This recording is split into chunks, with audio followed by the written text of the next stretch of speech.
Welcome to another Sunday morning conversation brought to you by Moxie Life Endurance Sport Hydration. Yeah, we're sponsored now. Um, so today my guest is Humberto Rivera. He's an Xterra Pro Triathlete living out of San Diego. I personally don't know anybody who does Xterra, so this was, an eye-opener for me.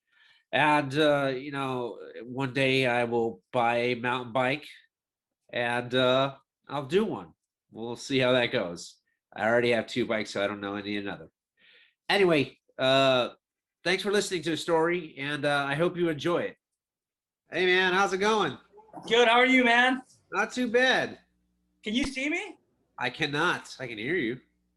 How do I do this? This is my first time I ever do a Zoom meeting, believe it or not. Go to the bottom left corner of the window. Okay. There should be a thing that says video. Hey. Boom. How's it going, Mono? man? How's it going, Mono? Pretty good, brother. Just hanging in there. So you're in San Diego, right? San Diego, man. Born and raised. Oh, that's nice. That's nice. How's the training out there? I mean, I know the weather's like the most stable thing you can get. Yes, the weather is pretty good year-round. Training is very, very versatile, I'd say. There's a little bit of everything. So it's good. You can go an hour east and be in the mountains, and then go west and you're literally on the beach. So there's a little bit of everything. Yep. Yeah. Atlanta kind of has that too, but we don't have an ocean nearby. It's 4 hours. I know. I have a buddy that lives in Atlanta, and he's always telling me to go up there. But oh yeah, who is it? What's that? I might know them. Who is it? He does. He's in a total different discipline. He plays football, but oh, okay. Yeah. How's everything with you? No, it's been a rainy day, so I kind of just chilled out. Didn't train today. It happens sometimes. It happens. I kind of took the day off today as well. I had a couple of meetings and stuff and business stuff going on with a buddy of mine, so kind of took the day off. And everything's kind of unsure, with racing and stuff. No one knows what's happening. I met up with the pro Ironman athlete, and he's kind of like, well, my A race is kind of just completely out of the schedule. Like, that just canceled. And then he's like, my second, what's that? What was his A race? Well, it wasn't his A race. It was like his first race back from having a couple of bad years. And he's just like, well, that race is just out of the way. So I won't be racing until like May, June. I know I'm not really into, I don't really know what's going on with like the Ironman scene and stuff like that. But I know there's like kind of a lot of changes. I don't know. You probably know more than I do. I have a decent idea, but yeah. I mean, I'm racing Challenge Miami in March, and Florida is Florida man with a governor who has no rules, so that's going on no matter what. Oh, well, that's what we were talking about that today. He's trying to get me to do that. He's trying to get me to do that on Saturday. I think Saturday's like the pro race. Yeah, Sunday's the age groupers. Yeah. So that might be in store for me. We're trying to figure that out, kind of figuring all that out. See. They don't have a bike course up yet. There's no bike course up yet, or at least the last time I looked last week. But the run course, I mean, it's all going to be flat. Yeah, it's Miami, right? So what do you? Technically, not even Miami. Though? It's Homestead, which is like an hour from Miami. That's crazy. How is because this isn't the first time they do this event, right? They've done this before. No, it's the first time for this race. Oh, okay. Shit. So where do they swim? They swim in a lake that's inside the track. Huh. That's interesting. So, and then you run, where do you run? So a racetrack is not just an oval, okay? If you have like IndyCar racing, you have zigzag, you have all the pit rows and stuff. So they have you doing that, and then you go out of the stadium, and you come back in, and so it's a two-loop thing. So let me ask you this: Is this similar to that Daytona race that just passed? It's basically they copied the blueprint. That's what they're okay. This is going to be Challenge's blueprint for expanding in North Carolina. I wrote an article about their next race probably being Indianapolis, where the Indy 500 is, because it has a lake inside of it. So they can copy it there. And then I figured they're going to go to Canada and Montreal. There's a track, an IndyCar track that does the same thing. So that's kind of the blueprint they've seen me following. Those are my predictions. That's interesting. I did a race, I remember, in 2014, 15 at Laguna Seca. And it was a mountain bike race. And it was the same thing. You would do the first lap. You would kind of do a lap on the course. And then you'd go into the hills and do the actual mountain bike course. It was pretty cool. It was interesting. But yeah, that's, I know, what's that? Is it PTO? Yeah. Is that like the main guy that's like doing the whole, trying to pop up that whole idea? I don't know how much they're going to have to do with Miami. And I don't know what they're going to have to do with it going forward with Daytona again. I don't know if this was kind of like a one and done scenario, or like, we haven't done shit all year. We're doing something big. We're blowing it out. And I don't think they can afford to do that every year, even though like this billionaire is backing everything. But I mean, I don't know how the PTO works because I'm not in it and I've just never really investigated it. But I know they're trying to draw a lot of pros to Miami, though. Yeah, I like how they're trying to, get it to mainstream, make it like a mainstream sport, get it on, social media and TV and all that stuff, because that just makes the sport bigger, I was talking to two other top age groupers, and they were saying the same thing. Like it's kind of a bummer, like they don't get enough exposure, So it's like pretty cool that PTO is trying to get all this going and stuff like that on YouTube. I saw a couple of the highlights that looked like a lot of fun. It looked brutal, I'll tell you that. But it looks fun. It's cool. Laps are on a track like that, yeah. But the amateurs don't have, age groupers don't have to do the same thing as the pros. True. I'm going to be riding in the Everglades probably. Yeah. Yeah. So it's cool. I think, well, let me ask you something. Where do you see the sport of triathlon in a couple of years? Let's say 3 to 5 years. Do you see it, getting a little bit more exposure? Do you see it like kind of just plateau for a little bit? I think Ironman's coverage sucks in general. Yeah. First of all, I hated being on Facebook. Go to YouTube and do YouTube Live. Yeah. It's a better partner to have, and it's just more convenient. But I had to bring back. I had got rid of my Facebook account for like 3 years, and I had to bring it back once a year to go watch Coda. So that sucked. Yeah, I deleted my Facebook. I got over social media. I had a rough 2019, let's say, and I kind of just disappeared for a couple of weeks, months, just kind of in a dark hole in my, future of triathlon and stuff, and went through some stuff. And I kind of deleted social media for a bit. And 2020, I think it was complete shit for everyone, right? Yeah.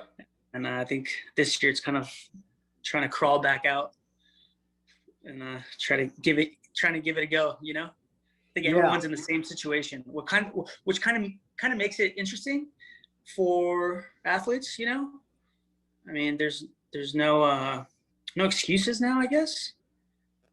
It's just like everyone's kind of in the same same position. So it's, I mean, I had 7 months off because of COVID. I just, I worked on other stuff. Okay. Gotcha. So, yeah, I took 7 months off. I got back into it in October. So I can finish the 70.3 now. It's not going to be very pretty. Probably be a little bit of walking, and I'm not going to be as fast on the bike. But, I'm in decent enough shape to finish it. But, I mean, I'm just eager to restart my, my regular lifestyle again. Gotcha. Just the routine, right? Like just try to get the routine back going and stuff. I just like to race. Yeah. I like the traveling aspect. It gives me a reason to go places that I would never otherwise go. That's what I like about these independent races and stuff. Ironman's great. I can go to Chattanooga. I love Chattanooga. But, all these cities like Benton Harbor, Michigan, or, some BFE, I'll find interesting stuff to do wherever I go. So it's more about the travel and the racing rather than I'm just there to race. It's not like a business thing. It is kind of a pleasure element for me. Yeah, it's just getting that racecraft back, you know. I mean, that's what I call it, that feeling, that like that intensity, not of training, but just getting that like the feeling of you know, getting the jitters back, and that like that butterfly feeling in your stomach belly. It's just it's a lot. It's hard to explain, because sometimes, you know, a lot of people that don't do it, or your friends or family members that haven't been through all that stuff, the traveling, the stories where you're building your bike up and shit happens, you know, lost luggage and all that stuff. Like it seems like you're kind of like me. I love that. Like, I love that stuff. Yeah, when I write my race reports, I don't talk about just the race. I talk about from the time I walk out my front door to the time I get back. Because that's what I consider the race. Like, I'm leaving to go to the race. Everything that happens that weekend is that experience for me. Yep. And I feel like that's why, you know, the vlogging or whatever they call it, stuff like that, I think people are starting to like that more, because it gives them like an insight of one athlete to another athlete, or non-triathletes, you know. It gives them their kind of view of what they go through and stuff like that. Like, that's pretty cool. And I know that's getting big right now. I know, like, Lionel Sanders is a good example. Like, he's constantly on social media and updating things, and you're like, holy shit, like, that's cool. And I think that's a good way of exposing the sport more. And I think that's a cool way of doing it. And yeah, it all goes hand in hand, you know. Because at the end of the day, you want to be racing. You want to get that exposure, even if you're an athlete or a beginner or a pro or anything. It's the whole. We all have the same, you know, mentality at the end of the day. So yeah, that's cool. That's cool. Yeah. It's just can't wait to go back racing. That's for sure. What's it like being an Xterra athlete? Because I don't have a mountain bike. You know, I've got two. Now that I'm single, I could probably get a third, but I wasn't able to have a third for a long time. You know, that also came with 2020. Like, yeah. But yeah. Welcome to the single life. Yeah, I know, right? I bought, you know, when I bought her the engagement ring, I said, you know, I could have bought a really nice mountain bike for what I paid for this. Oh yeah. And then I got rings aren't and then rings aren't cheap. Yeah, and they don't sell for as much when you get them back either. Yeah. Hey, good thing is you got it back, right? Yeah. But so that was a new part of my 2020. It was like my parting gift of 2019. So gotcha. Yeah. Being an Xterra athlete is interesting. I'd say that it's tough. It's fun. Speaking with other athletes, we go through the same, you know, I'd say it's a roller coaster, because triathlon doesn't get enough exposure as it is. So as a Xterra only athlete, we're at the bottom of the barrel. That's how I see it. You know, we don't get much. I think we have 1 or 2 races a year where we get some exposure, and that's the top athletes, which is the top, I don't know, 5%, which I'm not there yet. But I'd say the 2 main races is Xterra Worlds in Maui at the end of October, and ITU Cross Worlds, which is usually around the same time. Usually it's 2-3 months before or after. So, and then that just changes every year. I think this past year it was going to be where was it going to be? Denmark, I believe. So those are the 2 big races that we look forward to, you know, getting exposure and some sort of something. But yeah, going back to your question, it's different. I went pro in where did I go pro? At the end of 2017, beginning of 18, and that's when I took the sport a little bit more serious. And I decided to train full time with my training partner, mentor, friend, coach, Leslie Patterson.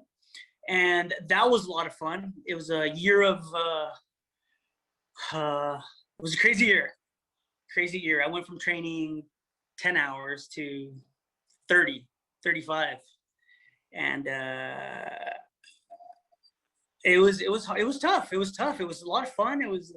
We had I'd say 3-4 months of solid base training which is cool. And then I got to train with, I got lucky and was very fortunate to train with some other pros that are Xterra only and Ironman champions and stuff like that, which is cool, you know, because sometimes you get bored of going through the same thing, the same, you know, training partners or the same routine. Or so it's cool to get training partners here and there, from different parts of the country. So yeah, it was hard, but it was fun. It gave me a look into triathlon, like a different view of it, I'd say. But yeah, it is hard, but it's a lot of fun. The whole reason I started doing Xterra was because of the random races, just remote places where you wouldn't think of taking a vacation or going, you know, just like random places in the world. Sardinia, for an example, is an island on the coast of Italy, and you don't think of going there just randomly for 2-3 weeks. So places like that. I raced my first world champ as an age grouper was in a small little town called Zittau in Germany, and it was a mission just to get there, you know. So yeah, it's cool. I think there's a lot of room for improvement as the actual brand for Xterra, and I really hope we can get a little bit more exposure and get to a point where we're just not considered just at the bottom of the barrel of the triathletes. Hopefully we get to be a little bit more than that. But it's cool. All in all, I like it. I love it. I grew up racing dirt bikes, motorcycles, and stuff like that, BMX. So it was an easier transition for me. And that's the whole reason why I started it.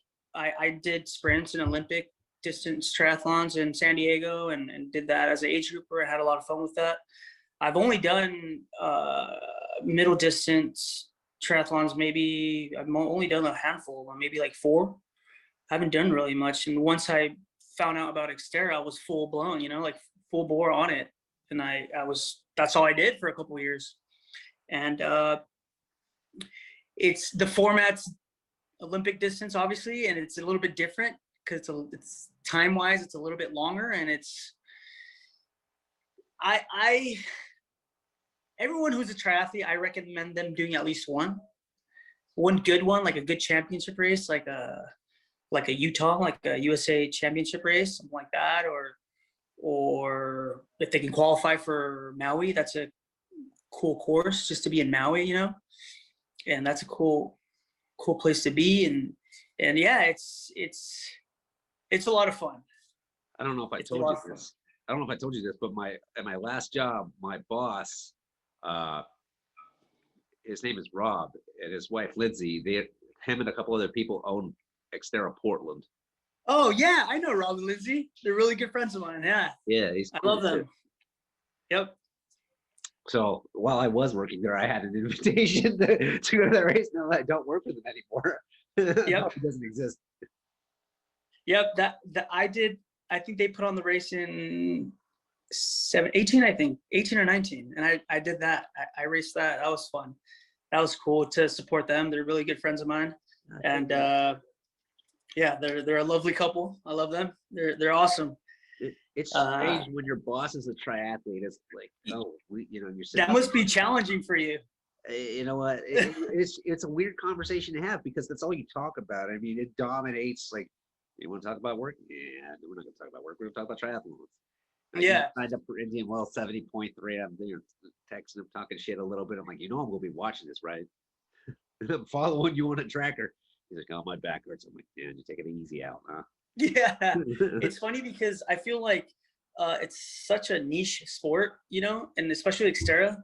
And it's actually it's a small little family because if you're into it, you're just passionate about it. You're just passionate about, being in the dirt and just, you never know. Everything is unexpected. It's you never know what's going to happen. It's especially when you're racing a mountain bike, and I always compare it to dirt bike racing, or I raced. I don't know if you heard of like off-road racing, like Baja and stuff like that. Yeah. When you race in the middle of the desert, you never know what's gonna happen. If you're gonna hit a rock and get a flat, or run into a tree or stuff like that. I always, yeah, it's just like Xterra, you just never know. You could hit a rock or a tree, right, and go flying over the bars, and so it's a lot of fun. It's cool.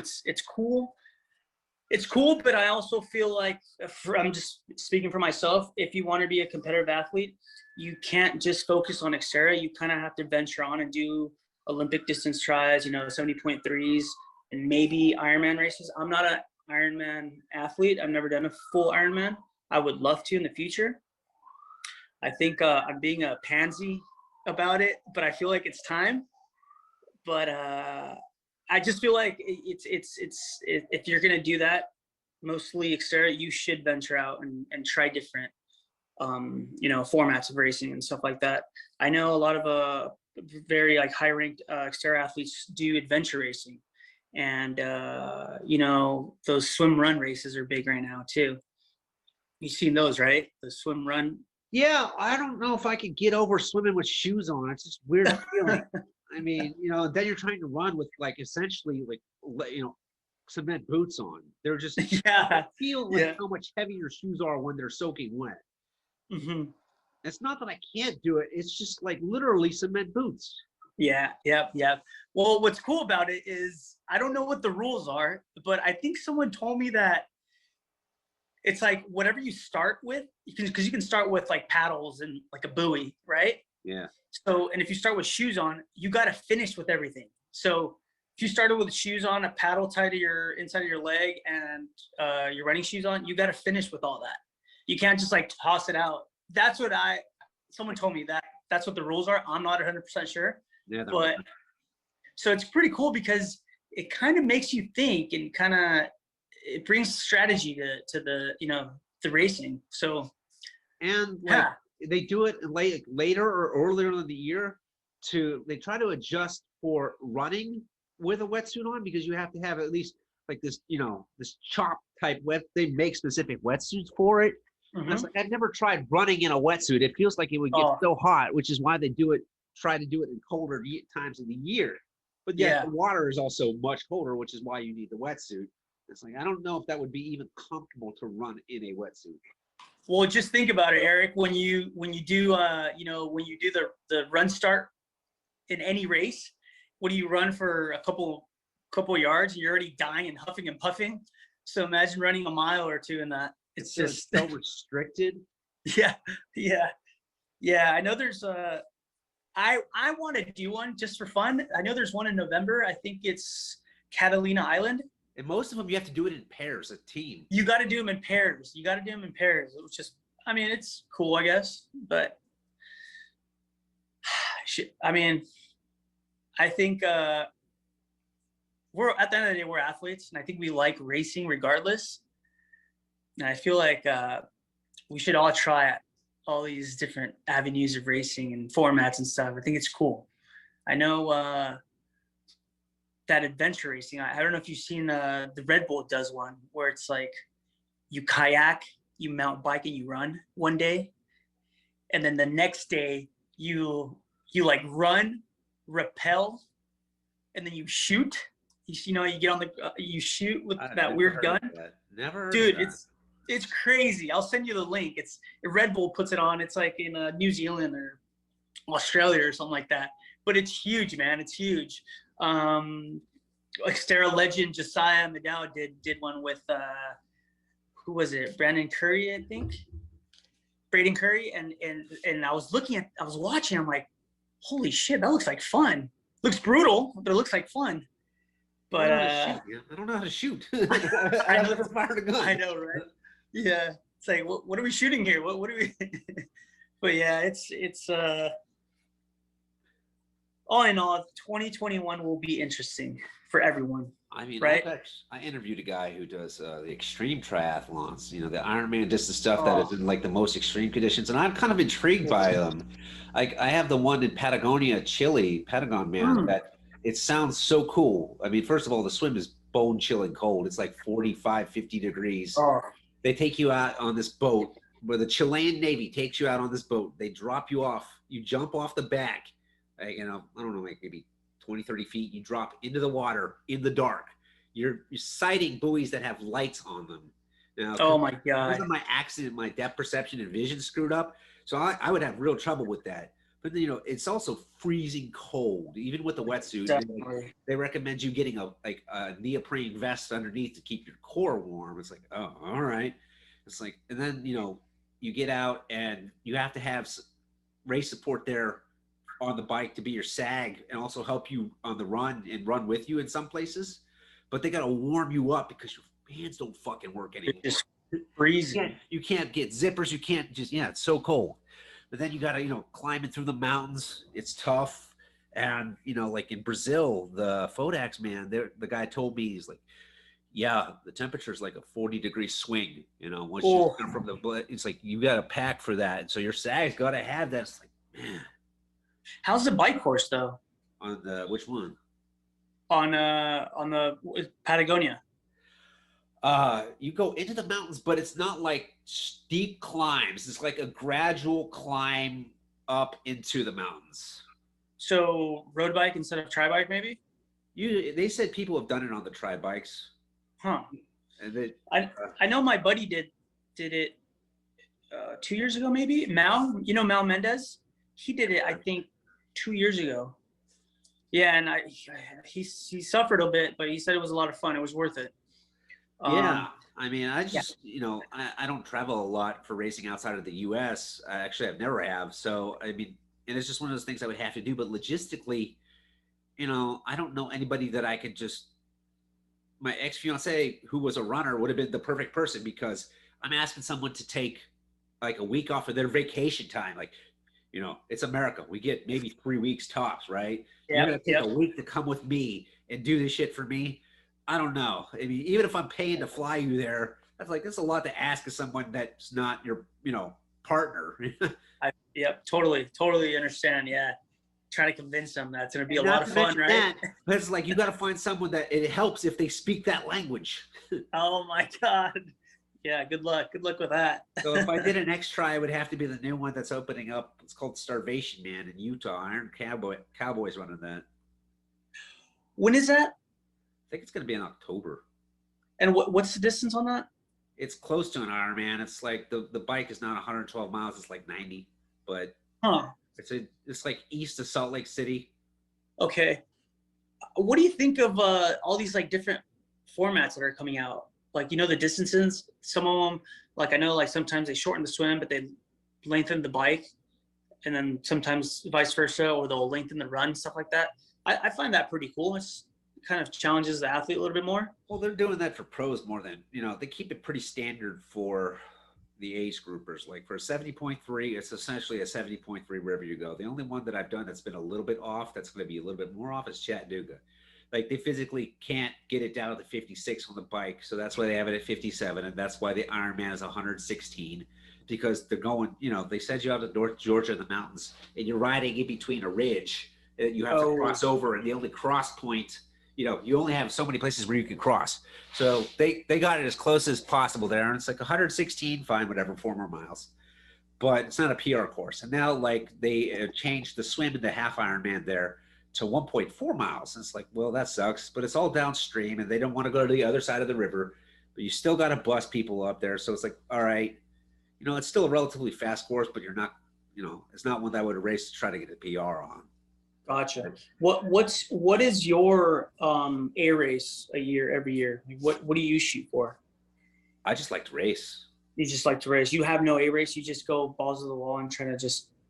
Yeah, I just like to race and go. You're like, yep.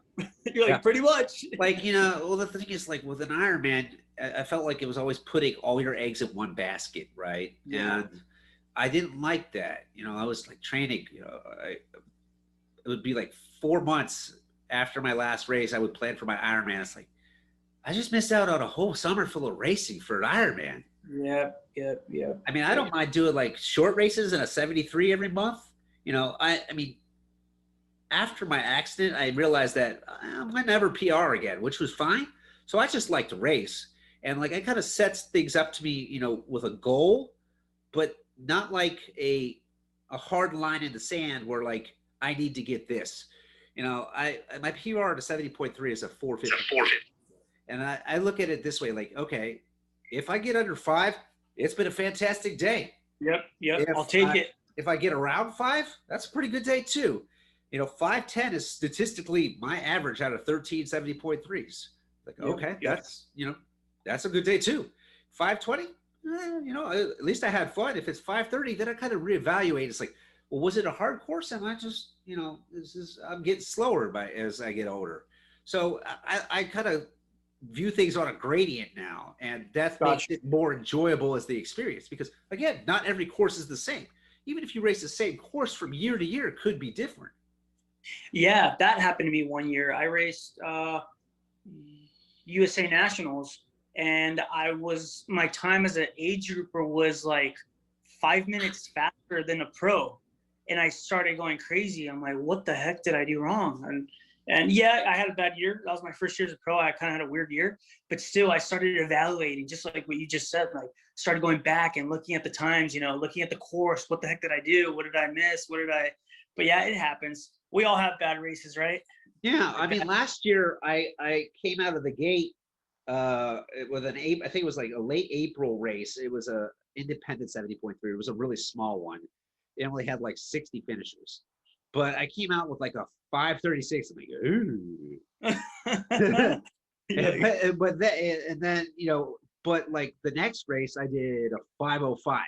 And when I went and looked at the course, it was short and 2 miles on the bike, which made it look like even worse. However, it was 5,000 feet of elevation gain. And when I mapped it out originally, it said 2,500. So I had a different size cassette on, you know, the worst one you would want for that. Yeah. Planning for a flatter one. And so it fried my legs, and then it was 1,200 feet gain on the run. So it's like, okay, that makes sense that I wasn't falling off. I was just getting crushed by a hard course. Gotcha. So which happened, right? Yeah. Yeah. So it's like, all right. But I had fun doing it. It was like literally we went up, it was 2 hours away from Atlanta. So we went up that day, you know, got up at 4 in the morning, me and my ex loaded in the car. We went up there, you know, checked in, raced. I was back by like 3 o'clock or 4 o'clock or whatever. It's like, oh yeah, it was great. It was a day race, right? Everybody likes those. Yeah. Oh yeah. Yeah. I had a day race this past weekend. I had a mountain bike race. I decided to do a mountain bike race this past Saturday, but I realized the race didn't start till 2 p.m. I'm like, shit, what am I gonna do? You know, we're used to waking up early and training and stuff like that. So I woke up, I slept in, and I woke up at, I think it was like 7:38, and then had some breakfast, and I'm like, well, what am I gonna do all day? And so I decided to go swim. I swam, I think like 4 or 5K, and felt pretty good. Then I picked up my girlfriend, and well, let's go racing. Let's have some fun. Decided to do the mountain bike race at 2 o'clock. It was kind of hot, kind of warm. And then did that, had fun with that. And then did kind of like a brake run after, which kind of hurt. Just did 6K off the bike. And ouch, that kind of hurt. It's just legs hadn't done that in a while. Yeah. Kind of wasn't prepared for that. But yeah, you just as athletes, you kind of prepare yourself, or you're just ready for the unexpected, right? Kind of with your situation with the cassette, you know, you just sometimes you don't know.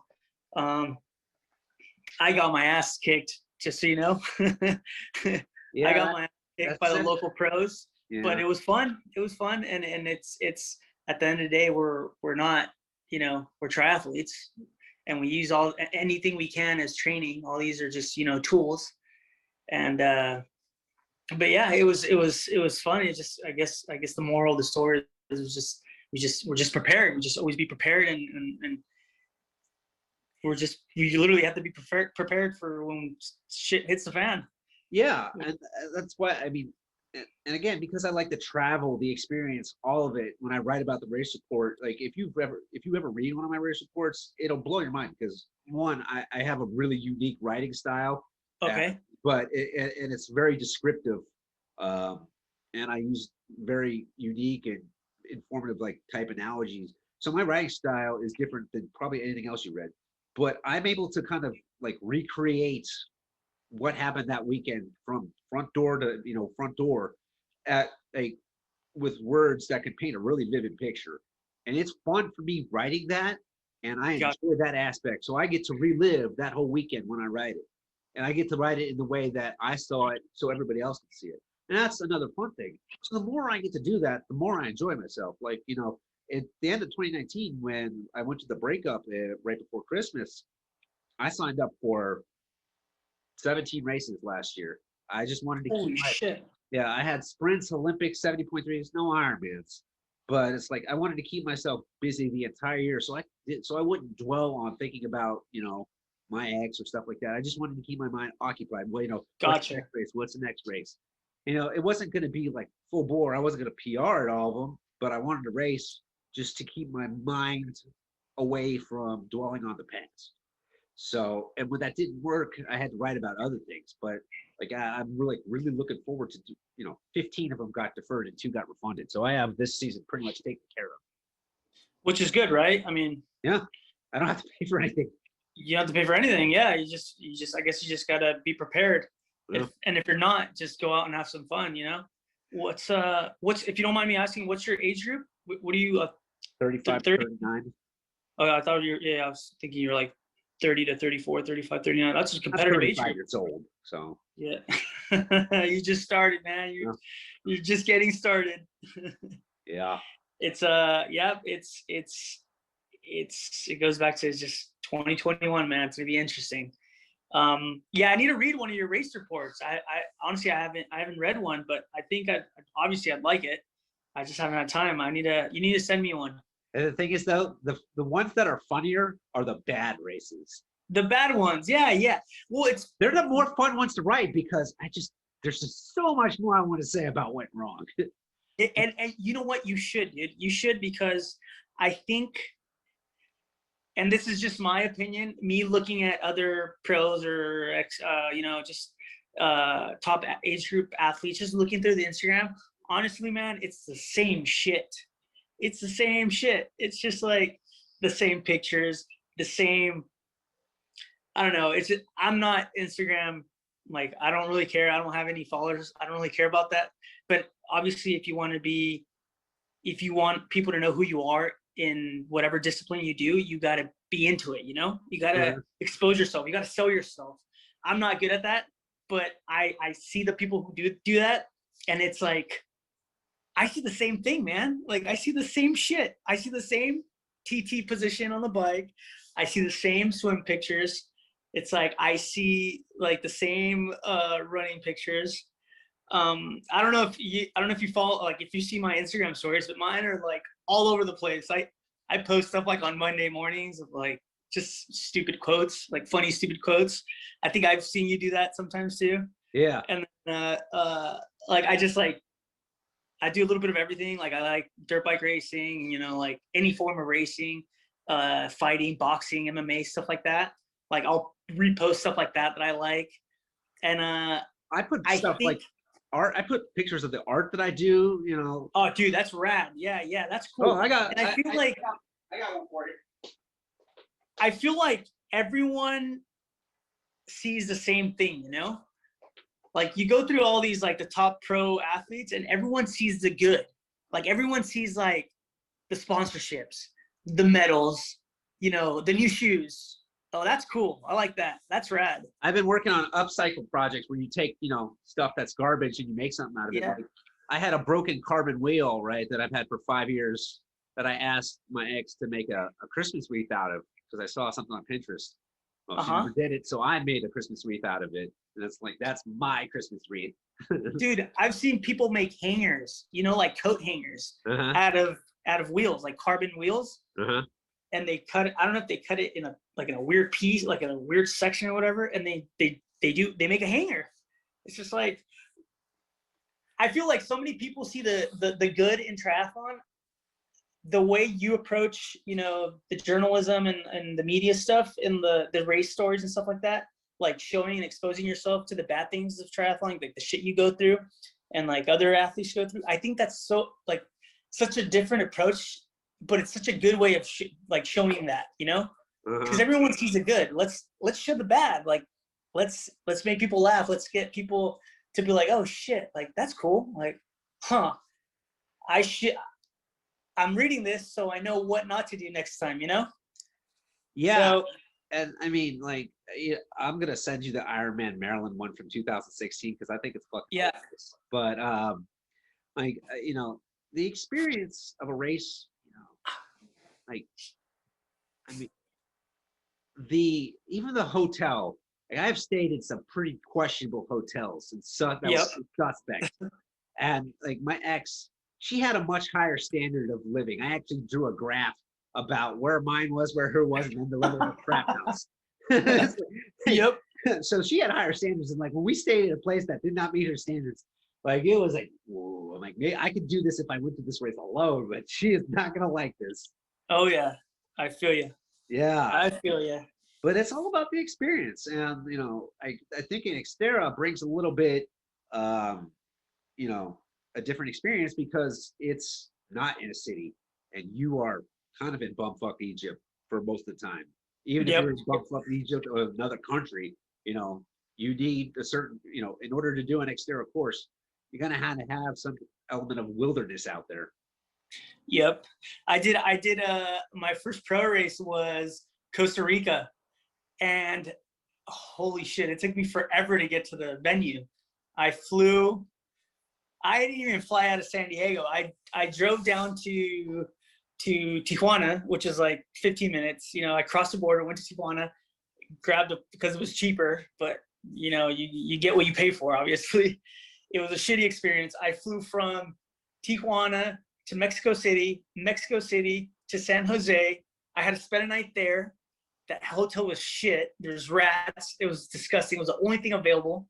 And then the next day, I didn't realize, but I had to take a shuttle and drive I think it was like 8 hours west. So the complete opposite side. And on the way there, it was like a one-way, you know, just horrible, just like a one-way, you know, highway. And I guess the main bridge collapsed. So we had to take an alternate route. Dude, it was horrible. I finally got there. And the shuttle bus is like, I'm not going any farther. This is the farthest I can go. So he dropped me there. You know, he just dropped me off there with, you know, my backpack, my bike, my luggage. And then I had to get a taxi. I got a taxi, and then I don't know, I gave him like $40. I'm like, just take me there.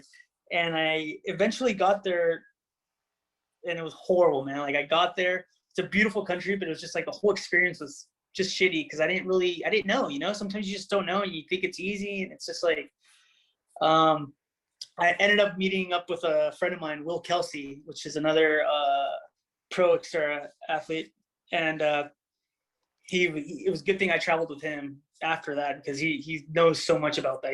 He's a guru of, like, you know. Costa Rica's all jungle, man. It's all jungle. Dude, it was crazy. And then I expected everything to be, you know, just a little bit more of a, like, the weather was, I didn't know we were in the middle of the summer, dude. It was so hot, dude. It was horrible. I got sea lice. I don't know if you know what that is. I got sea lice. That sucks. Dude, I started shivering and vomiting, and oh my god, dude. It was horrible. But that was my first, you know, my experience as a pro, my first time I traveled. And oh man, it was an okay result. I ended up getting 6th, which is okay. But still, I'm like, holy shit, you just never know. You know? That's another thing I'm hesitant about racing in other countries. Like, anything south of the border, you know, it's like, I don't know about going south.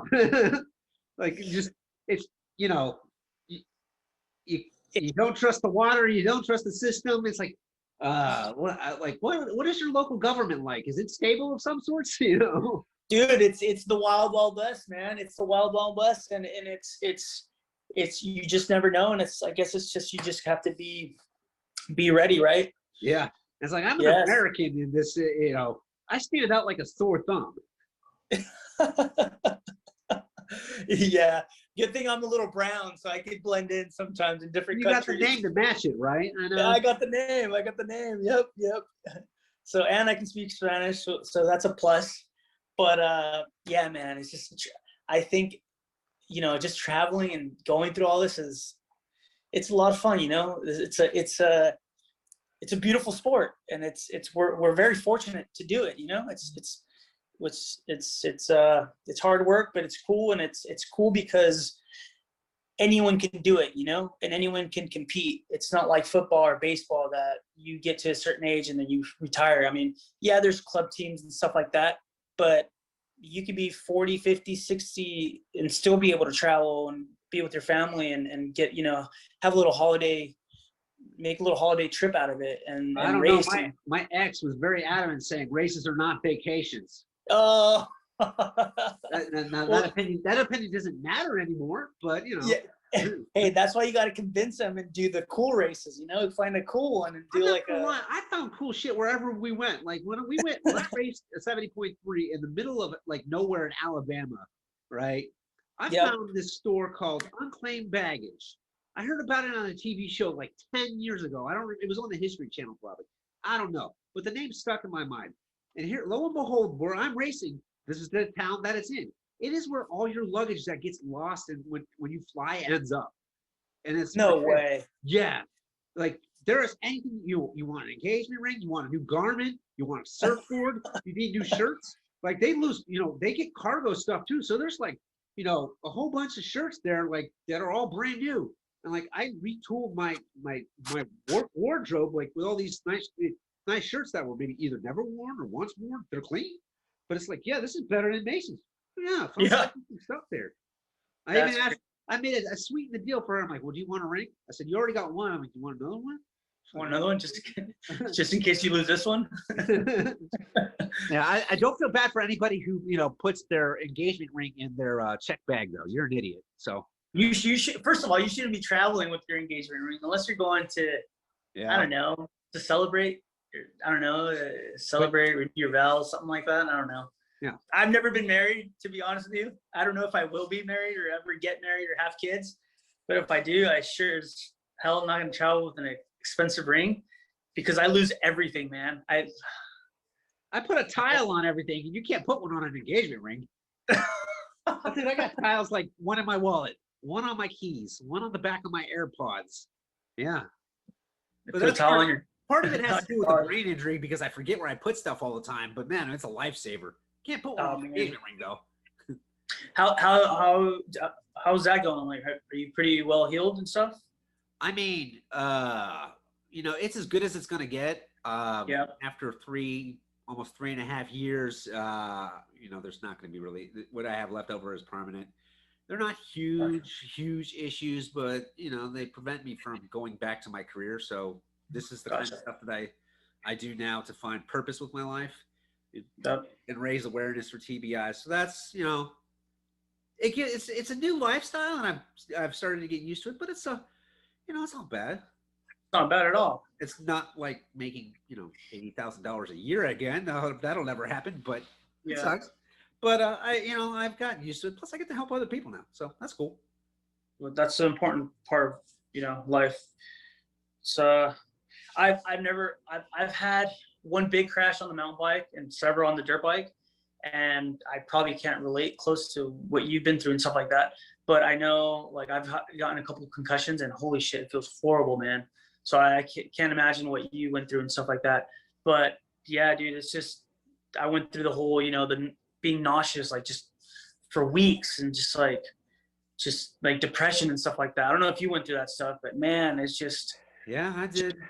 I wouldn't eat for like 2-3 days, and then I'm like, well, I'm not eating. Let me have beer. Just maybe that, I don't know, maybe that helps.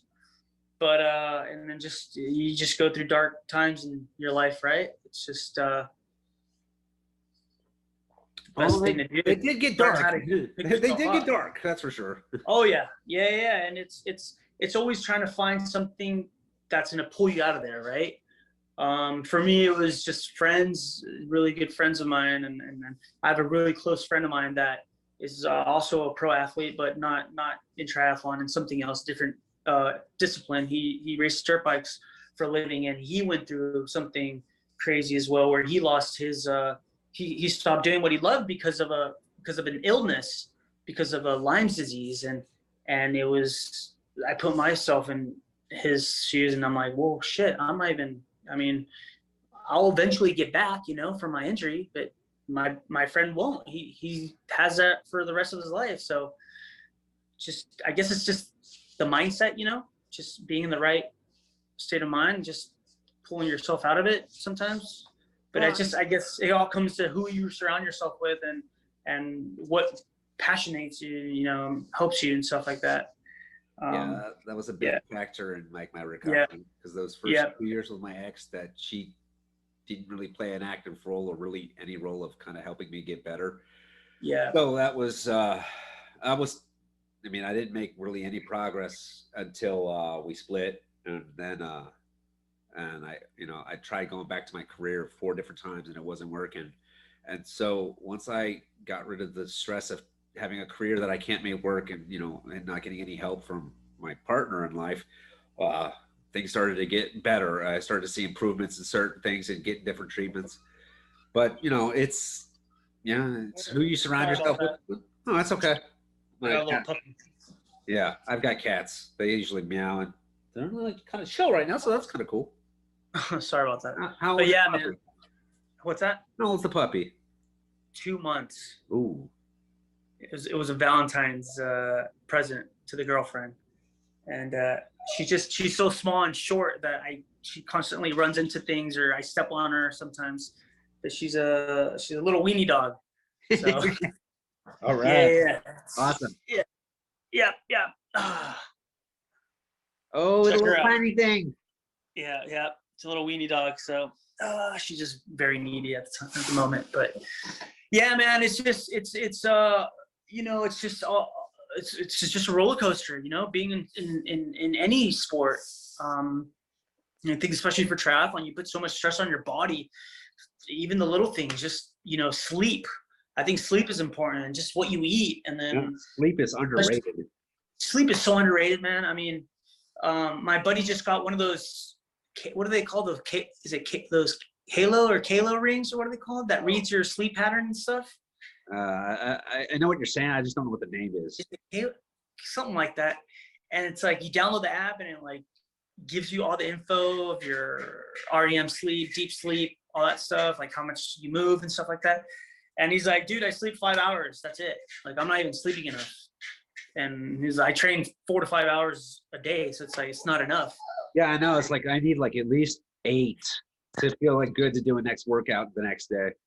Oh yeah, totally, man. And it's just like all that matters is what you eat and stuff. And it's like, especially when you have all these fad diets, right? Like the keto. I know keto is big right now. And what's that other like going raw and vegan? Yeah, is big right now and stuff like that. I like, which I've tried. I like steak. Give me my What's steak. that? I like my steak and my chicken. Oh, dude, I'm Mexican, man. We have meat, chicken, everything, just 24/7. That's why it's. I feel like there's always a balance, There's a balance in life, and I could live off Mexican food for a year, or at least in more. You need to come to San Diego so I can take you to real Mexican restaurants, man. We have like Atlanta's got like a big immigrant community over on what's called the Buford Highway.